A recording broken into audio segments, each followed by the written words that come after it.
Salut et bienvenue au Café Society, nous sommes très heureux de vous retrouver et notre invité c'est un monument de la télévision française, la star des producteurs, non je le vends super bien, c'est Gérard Louvain. Salut Gérard. Non, c'est gentil. Non, Quand on commence à dire monument, ça... J'en étais sûr. Ça n'est pas très jeune. Non, t'es encore très jeune. Non. Tu sais ce que je pense de toi, t'es un adolescent. T'es encore un ado. Ouais. Mais évidemment, bon, Ouais. voilà, Il c'est cherche comme ça le mon bad grand. buzz, il cherche C'est le comme bad ça. buzz. Je te présente Julien. Ouais, très sympathique. Et sympa, J'ai déjà Julien. vu à la télé. C'est vrai, tu l'as déjà vu à la télé. Ouais. Et c'est le plus connu d'entre nous, faut que tu le ouais, saches. ouais. Bah, ça tombe bien, on parle de télévision. Première question. Gérard, quel regard portes-tu sur la télévision d'aujourd'hui? Et alors attention, c'est sans langue de bois. Bah, comme moi, c'est rarement avec la langue de bois, donc c'est pour ça que je me méfie d'ailleurs. C'est vrai, tu te méfies? Mais ouais, toi tu résonnes encore dans la télé des années 90. Je l'ai dit 15 fois dans l'émission d'Hanouna, il y a eu 2000. 2000, c'est le 21e siècle, c'est plus la même télévision. Le vrai problème de la télé, elle a été formidable jusqu'en 2000, et en 2000, elle a changé. Parce que ceux qui regardent la télé maintenant, moi t'es un vieux pour la télé. C'est vrai, je suis déjà trop vieux. Mais t'es trop vieux. Qui regarde la télé maintenant? Dites-moi qui regarde la télé. Les vieux. Bah, les anciens. Alors, les vieux. Moi, je regarde pas la télé, donc Et tous je peux les pas essayer jeunes, de ça. tu demandes à un jeune de 20 ans, il regarde plus la télé. La maquilleuse, il y a 3 secondes, elle disait, je regarde Alors pas la télé. ça c'est une réponse intéressante, mais tu penses quoi des émissions aujourd'hui que l'on regarde à la télévision? Bah, le problème, c'est comme on ne sait pas à qui on s'adresse. Oui. À part les niches où on fait une émission sur la politique, on fait une émission sur le lait, quand Élise Lucet, bon ça c'est de l'actualité, c'est du documentaire. Mais quand on veut faire une émission, moi je suis d'une génération où je faisais de la télé canapé, c'est-à-dire sur le canapé, je savais qu'il y avait papa, maman, la bonne et moi. Il y avait les enfants, les parents, les grands-parents. Et ils disaient, ce soir, on regarde Sabatian, on regarde Foucault, on regarde Drucker. On se dépêchait de rentrer à la maison pour regarder une émission. Dites-moi maintenant une émission où on se rassemble sur un canapé. On se rassemble, c'est fini. C'est-à-dire que papa, il est là, maman, elle est là, la sœur, elle est là, le frère, il est là. Et ils sont tous sur ordinateur. Justement, une émission comme celle que tu as produite pendant des années et qui est devenue culte Sacrée Soirée, aujourd'hui, elle ne trouverait pas sa place sur une chaîne de télévision. non, Pourquoi? Déjà, cite-moi là. Alors, moi, je vais te piéger. Je te pose une question. Alors, vas-y, piège-moi. Cite-moi 5 chanteurs jeunes, Oui. nouveaux, Oui. qui peuvent être vedettes dans une grande émission vedette, de VAT. Vedette pour toi, c'est quoi? Cite-moi ça. Je vais parler de Vianney, je vais parler de Slimane, M. Pokora, Amir, Kenji. Bah, c'est déjà 4. Je t'ai dit 5. Non, on va retrouver quand même une cinquième Louane, effectivement. Voilà, Julien. 5. Bon. Là, on avait 10. Ils en fait 10 Et à 12 Booba. dans une émission. Ils en fait 10 à 12. Oui. Donc je vais reprendre Florent Pagny, Julien Clerc, Obispo, ça fait 30 ans qu'on les voit. Donc, il y a un moment, les jeunes, ça les intéresse plus. Nous allons revenir à nos moutons, et nos moutons, ça tombe bien, parce que c'est quelqu'un qu'on aime beaucoup, c'est Cyril Hanouna. Que penses-tu de la nouvelle formule de TPNP? C'est la fin, c'est fini Il y a aussi. une nouvelle formule. Bah, il y a une nouvelle formule. Elle a été, c'est un peu différent C'est quoi la maintenant. nouvelle formule? Il y a moins de polémiques. Il y a moins de buzz. Il y a des nouveaux chroniqueurs. Tu en penses quoi? Quel est ton regard que tu portes aujourd'hui sur TPNP? Toi Je qui as sais été pas, un des je le regarde acteurs pas. de cette émission. Franchement, je le regarde pas. Pourquoi tu ne regardes pas? Parce que c'est pas déjà pas c'est ses pas mon horaires. âge, c'est pas mes horaires. Mais non, mais c'est mais ça, c'est la mauvaise foi. Mais non. Tu le Ce que regardes je pas, peux pourquoi? reprocher moi à TPMP, si tu veux, c'est que il y avait une vraie équipe j'allais dire de professionnels. Bon, et maintenant quand je regarde, parce que je regarde quotidien. Ah. Quand je regarde quotidien, ou pendant les pubs, je regarde Cyril que j'aime bien, mais je connais.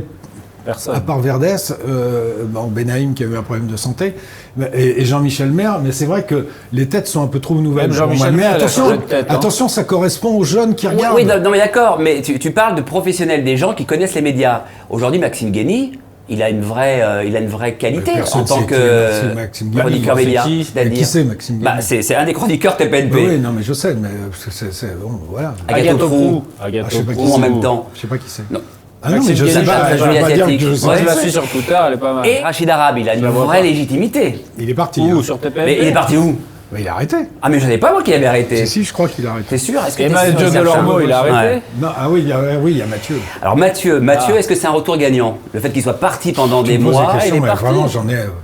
Non mais, J'ai rien à foutre. non mais, tu m'as pas habitué à faire c'est pas attention à ce que tu dis. On n'est pas en mais train c'est de pas te des poser des choses que questions je pour te regarde. piéger. C'est des questions légitimes. C'est Il pas revient des- dans Et l'émission. vous allez au cinéma ou pas? Oui. Alors qu'est-ce qu'il faudrait justement pour que tu regardes de nouveau, que l'on trouve dans cette émission? Mais c'est pas, j'allais dire, c'est pas de mon âge. Attends, moi j'ai pas. Bon, alors j'ai compris. Donc on s'adresse au 4e âge. Donc maintenant on va continuer. La télé. Alors, Gérard, ce sera ma dernière question. Ce sera ma dernière question concernant TPNP, puisqu'on a compris que tu diras pas grand-chose. Une question simple. Si aujourd'hui Cyril décroche son téléphone, quoi qu'il en soit, tu es venu faire un tour pour rendre hommage à Johnny Hallyday, parce que tu avais une vraie légitimité. Il te propose de nouveau de revenir, puisque tu es un professionnel. Si, mais j'ai encore eu il y a 3 jours au téléphone. Et alors ? Mais je peux y aller pour une raison précise. Il me dit, tiens, viens me parler d'un dossier quelconque, je viens. Mais si c'est pour reparler, pour la 50e fois de L'amour est dans le pré, pour 40e fois des anges de la télé-réalité, tout ça, moi j'ai fait le tour, j'ai fait 2 ans, il n'y a pas d'émission nouvelle. On va parler de The Voice encore, on va parler d'Incroyable Talent. Moi je suis là pour parler télé. Moi mon truc, c'est pas de me mettre les trucs. Oui, et le fait de se déguiser, ça te plaisait ? Ça m'a plu un petit moment. Un moment. Alors c'est un artiste, il vous le fait, il fait un numéro de claquette, parce que c'est un producteur, un grand producteur, qui a fait fortune dans la production, mais c'est aussi un artiste, parce qu'il a commencé par être chanteur de bal, etc. Donc faut pas nous faire l'envers. J'ai un souvenir où j'ai fait John Lennon, mais ça il faut regarder. Alors attention, mon petit Gérard, maintenant ça me semble incontournable comme question. As-tu des nouvelles d'Enora Malagré ? Puisque je sais que tu lui donnais beaucoup de conseils. Enora, comment se porte-t-elle ? J'ai des nouvelles surtout parce que j'ai une pièce de théâtre que je suis en train de monter et elle devrait être comédienne. Elle devrait jouer quoi dans cette pièce de théâtre ? Quel sera son rôle ? C'est une petite jeune fille. Non, elle joue très très bien. Très très bien. Attention, on a fait une lecture avec des comédiens de théâtre. Elle joue très bien. Donc elle fait le rôle d'une petite jeune fille de son âge. De son âge. Mais pas arrogante, rien du tout. D'accord. Ce qu'elle est dans la vie d'ailleurs. Dans quel théâtre ? Pour l'instant, c'est pas. On fait une lecture. Mais il arrache tous les théâtres. Qu'est-ce que tu veux dire ? On fait une lecture dans 15 jours. La thématique de cette pièce ? Je peux pas. Tu peux rien dire. Si, ça s'appelle Les Enfumés, voilà. Et c'est assez marrant. C'est des gens. Ça ne se passe qu'à l'extérieur d'un restaurant. C'est-à-dire que c'est les gens, quand ils sortent fumer, qui se parlent, mais par contre, ils savent pas à qui ils parlent. Et des fois, ils parlent à des gens que. Enfin voilà, c'est très bien écrit. C'est écrit par un garçon qui s'appelle Cécile Maury, que personne ne connaît, mais qui sera très connu. Et encore une fois, c'est un projet. Et ça arrive d'ici quelques mois ? Non, ce sera l'autre rentrée. L'autre rentrée, donc on est en septembre. Julien, on va parler d'un garçon que notre cher Gérard adore, et nous aussi, ça tombe bien. C'est Vincent Cerruti. C'est quoi le problème avec Vincent Cerruti ? Comment se fait-il que ce gars n'ait pas une émission ? C'est un grand mystère animé. Alors c'est quoi ? C'est le mystère de mon métier. En 30 ans, j'ai jamais vu ça. C'est-à-dire que moi, je l'ai mis à l'antenne avec TF1 sur Sosie or Not Sosie. Après, on l'a mis sur Danse avec les stars. Il a fait 70 primes en direct. 60 en direct, 60 Danse avec les stars. Il était formidable. Tout le monde m'a dit, t'as trouvé où ce mec-là, la direction ? Puis un jour, il le remplace par Ournac. Voilà. C'est différent comme concept. Alors, où est-ce que non, mais on peut pas dire que ça a eu un grand résultat. Non, on est d'accord. Donc voilà. Pourquoi ? Je sais pas. Tu as été le conseiller du président, du grand président, pas de la République, mais de TF1. Je veux dire, à un moment ou à un autre, tu as quand même des connexions. Pourquoi Vincent Cerruti a un problème avec TF1 Je ne sais pas. Non. Moi, une journée sans problème est une journée sans soleil. Donc, j'aime beaucoup les problèmes parce que je dis que chaque problème a une solution. Cerruti, j'en ai pas. Je comprends pas. C'est fou, ça. Mais attention, écoutez-moi bien, Vas-y. il fera une grande carrière. Parce que c'est un vrai professionnel. Il fallait voir comment il pouvait ça avec... une grande carrière. Il a 30 ans.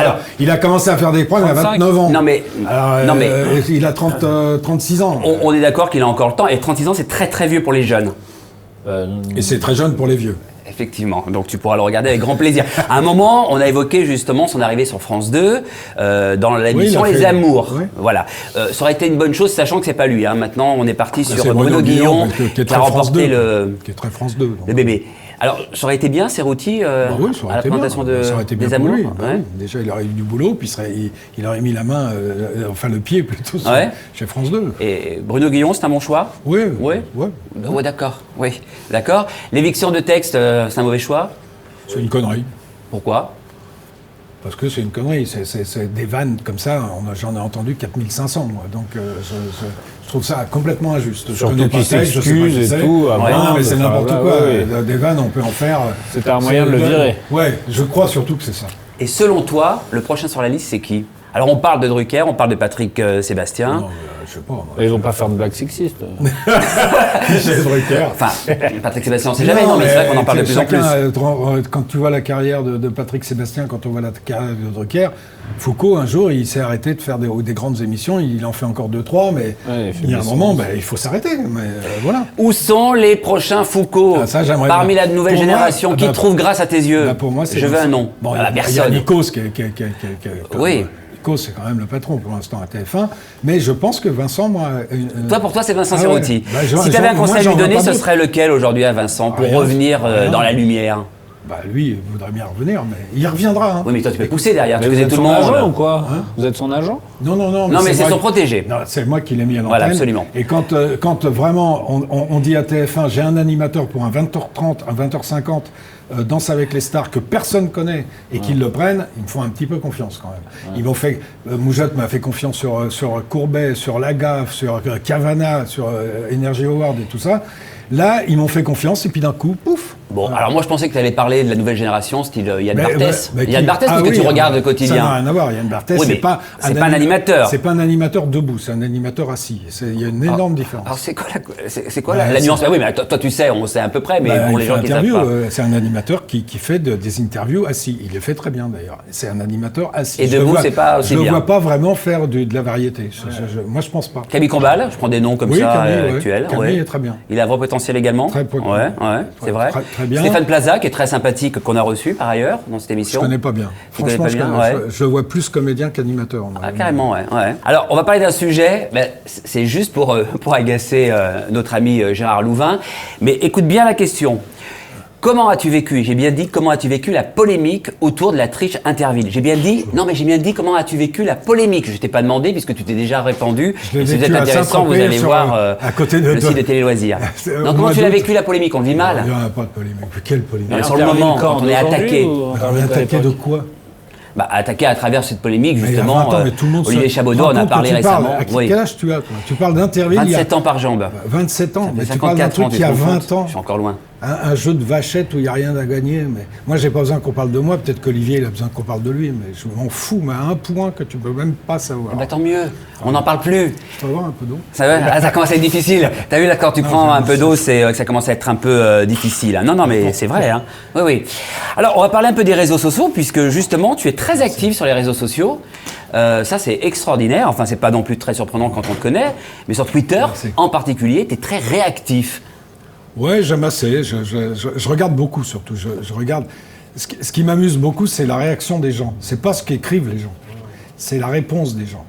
C'est quand un artiste met « je suis content de vous retrouver », c'est de voir 400 personnes qui disent « oui, mon chéri, je t'aime, oh là là, je t'adore, je vais te regarder ». Parce que les gens pensent que le mec lit les réponses. Alors qu'il y en a, on les lit pas les réponses. On dit quelque chose, on en lit quelques-unes, mais on n'en lit pas 400. Et les gens sont... Les réseaux sociaux, c'est un truc assez incroyable. C'est très dangereux. C'est très dangereux également. Et pour toi, c'est quoi les dangers des réseaux sociaux, même si on les connaît quelque peu? On les voit. Babe. Oui, moi, j'ai qu'à dire que tu m'as agressé dans les toilettes. Bon? Oui, parce que tu m'as un peu agressé tout à l'heure. J'ai pas lancé ma question. Non, mais à partir de là, personne vérifie. Personne ne vérifie. C'est parti. C'est parti. Il y a le truc de Jérém Star en ce moment. Personne ne sait ce que c'est. Puis ça part. Et t'en penses quoi? Ça part doucement. T'en penses quoi de cette polémique autour de Jérém Star? T'en penses rien du tout. Mais en fin de compte, tu l'as vu parce que tu t'es informé de tout. Oui, je regarde Twitter. Ça vous fait rire? Non, ça me fait pas rire pour lui. Non, mais de lire ce qu'on lit. Non, ça n'a pas l'air très drôle. Oui, ça c'est sûr que de ce côté-là, je pense que c'est pas drôle. Ça n'a pas l'air très drôle. Oui, et puis surtout qu'aujourd'hui, évidemment, la vie privée devrait rester privée, mais par ailleurs, il y en a certains qui peuvent s'en servir pour justement la rendre publique et c'est un danger. Il n'y a plus de vie privée. Alors moi, j'ai envie de connaître aujourd'hui tes envies, tes projets. Non, j'ai complètement... J'ai un film en préparation, j'ai une pièce en préparation, j'ai un très gros projet avec une très grosse vedette... pas en France. Ah bon? Et je suis actionnaire dans un groupe hôtelier où on a 8 hôtels maintenant. Pas mal. Maintenant, on va parler un petit peu quand même de la vie privée, parce que c'est l'instant intime. L'instant M. On baisse pas la lumière? On va baisser la lumière. Julien, s'il te plaît, on baisse la lumière. Parce que voilà, absolument. Alors, comment se passent tes amours avec notre cher Daniel? Tu sais que moi, je l'aime beaucoup.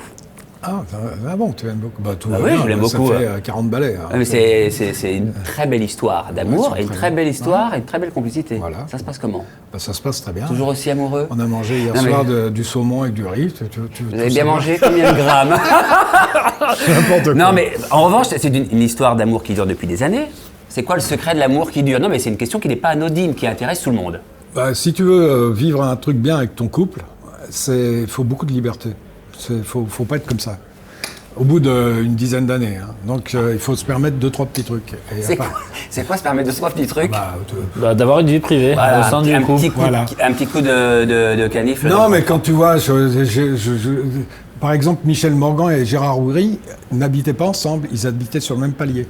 Et c'est, je crois que Arditi, avec Evelyn Wild, c'est pareil. C'est les couples qui durent, ça. Moi, je dors sur le canapé, par exemple. Il n'y a rien de plus difficile que de se voir pendant 20 ans dans la même salle de bain, moi, je dis. Oui. Voilà, c'est tout. Ça dépend dans quelle ville. Hein. Il y en a un qui peut aller à Los Angeles, l'autre qui peut aller. Oui, mais j'ai dit dans la même salle de bain. Dans la même salle de bain, effectivement. Non, mais j'ai du mal à comprendre, c'est l'âge. Non, mais absolument. Ça, c'est les deux animateurs. Et il fait quoi, votre mari? Non, il travaille. Il travaille. C'est son directeur artistique, c'est son complice. La réussite de Gérard, c'est aussi celle de Daniel. La réussite de Daniel, c'est aussi celle de Gérard. Exactement. Ça va là, c'est bien? Je l'ai bien placé, tu vas pas m'engueuler?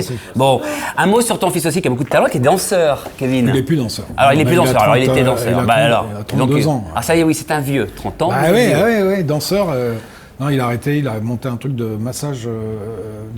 Ah, c'est fou ça. Ouais. Et Papa a envie de faire comme papa. Et il fait du droit. Il était à Sorbonne, monsieur fait du droit. Ah oui, mais bon, après, il faut reprendre. Il faut reprendre. Oui. Il faut reprendre le flambeau du Monsieur, papa, les faire hôtels. du droit, bon, Non, mais c'est top. Non, mais je suis très touché quand je te vois parler de Kevin, parce que ça fait quoi quand on devient père?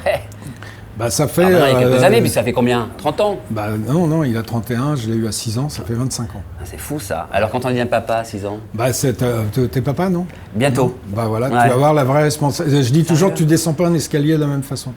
C'est con ce que je dis, mais tu fais attention comment tu descends un escalier pour pas te casser la jambe. Et quand tu traverses, tu fais attention parce que tu as une vraie responsabilité. C'est-à-dire que tu ne vis plus pour toi? Non, tu vis pour quelqu'un. Voilà. Et ça, c'est très important. Et moi, quand j'ai commencé à réussir, j'ai dit, il me manque quelque chose. Il manquait un enfant, je l'ai. Voilà. Une des dernières questions, c'est Julien qui va te la poser, Julien. Ah bah si. Réussir, ça t'invoque quoi pour réussir dans ce métier? Faut-il coucher? Non, mais c'est pour plaisanter, c'est pour le taquiner. Non, mais je peux le taquiner ou j'ai pas le droit? Bah si, oui. T'en penses quoi, toi? Dans le fromage. Là, justement, j'ai pas couché, donc. Parce que c'est vrai que Julien, on le voit beaucoup dans des publicités de façon régulière. Donc, est-ce que t'as couché pour réussir? Mais on te taquine un peu quand même, Julien, il faut bien. Gérard, on termine.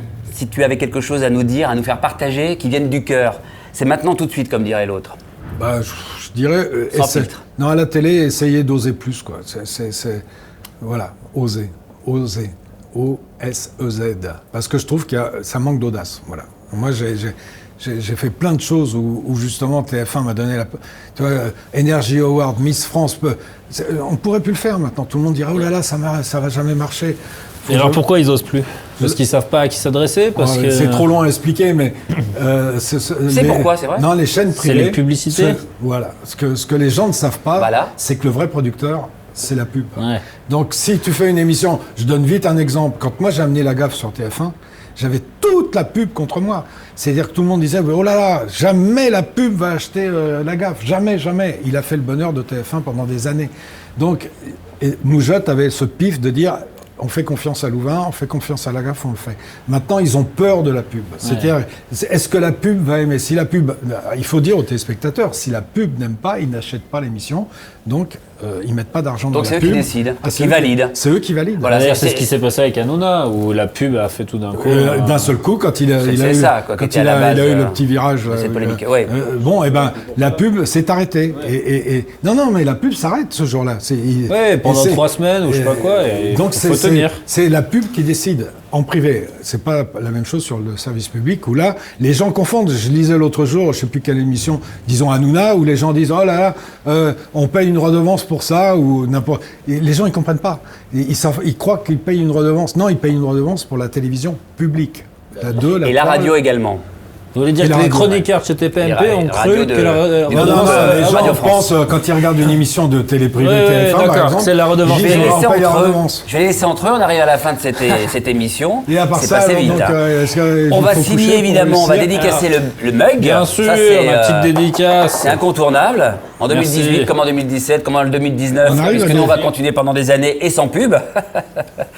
Merci beaucoup. Ah, tu fais juste une signature, il a fait une croix. Non, tu peux nous faire quand même un mot pour les amis de Télé Loisirs. Ah, Les amis de Télé Télé Loisirs. oui, pour Télé Loisirs. Alors, À vous. À vous. c'est marqué quoi? Non, À vous. Jamie. À vous l'antenne. À vous l'antenne. À vous. Boulogne. Voilà, bah là on est À bien. vous, cher merci, public. merci. Porte-toi bien. vous Sois heureux. aussi. Merci. Soyez heureux. Portez-vous bien. Et puis. meilleurs vœux. Et une bonne année. C'est Voilà. Une bonne année 2018 et on vous la souhaite également excellente. Et t'es quelqu'un de rare, hein, ne change pas. Ouais, hein. on va essayer. C'est vrai? Allez. Salut les vieux. Au-dessus de 25 ans, vous êtes vieux. Hein. Ne l'oubliez pas selon Gérard. Bisous. Bye. Il est sympa, mais il a quand même bien forcé depuis Marche à l'ombre, le boulet, tout ça. Non, c'est Gérard Louvain, pas Gérard Lanvin. Ah Et en pêche, il fait des bons chocolats. Hein